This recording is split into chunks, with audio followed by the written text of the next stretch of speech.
ای بابا این بره باشه دیگه پسرم من دستی دارم آره اگه داشتم آره مامانی میگه بذار من کمک آقا را جان چرا اونجا نریا یعنی تفکر جانا نیا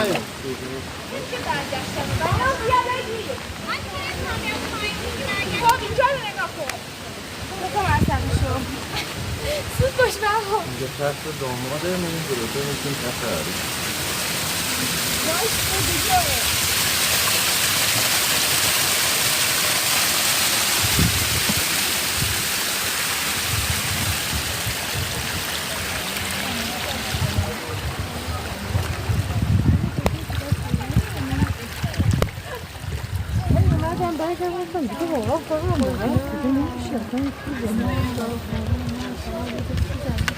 ماشا با قرآن گفتم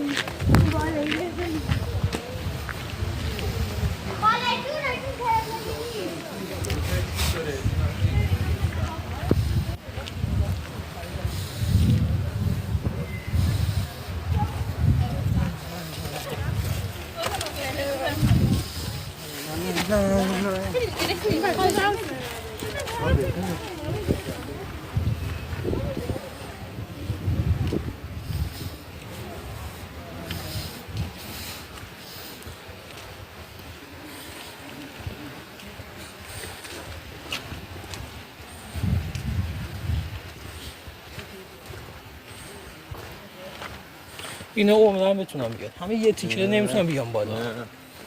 اذیت میشی با 5 تا بچه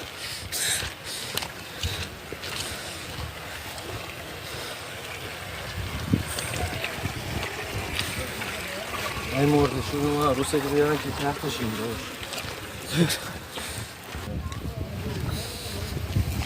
میگفت باشناسای آلمانی و ایتالیایی اومده نامورش هم همومه مرتضی علی داره دو این چیزا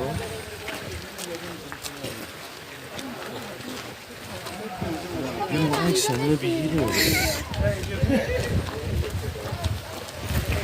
نگاه کن تا کجا هرما داره نگاه کن اینجا به دردی یه سر سبون قربانی ها کنه نیم ساعت پیاده روی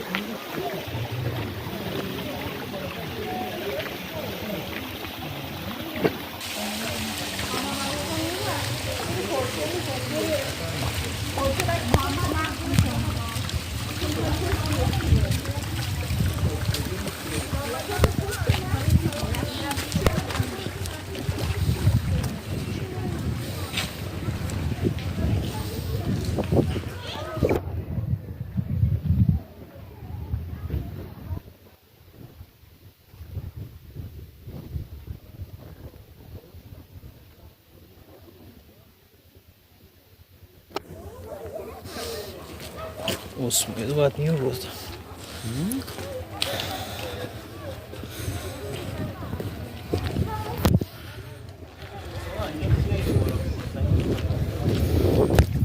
اینجا باید دیگه معلوم است آب زیاد می‌بوده بله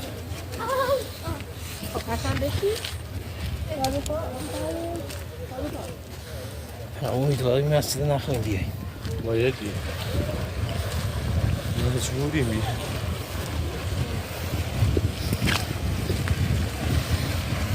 بگی بالا میخوام سربارت کن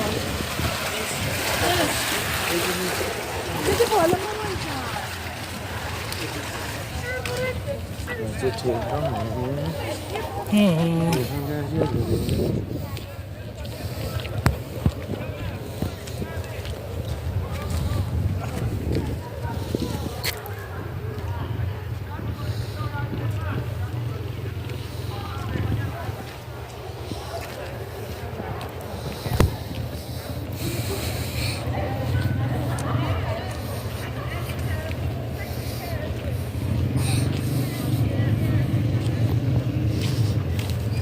زمانی هم بوده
و تحت عروس هم میدونی چه قبای دور بزنیم از این جاده؟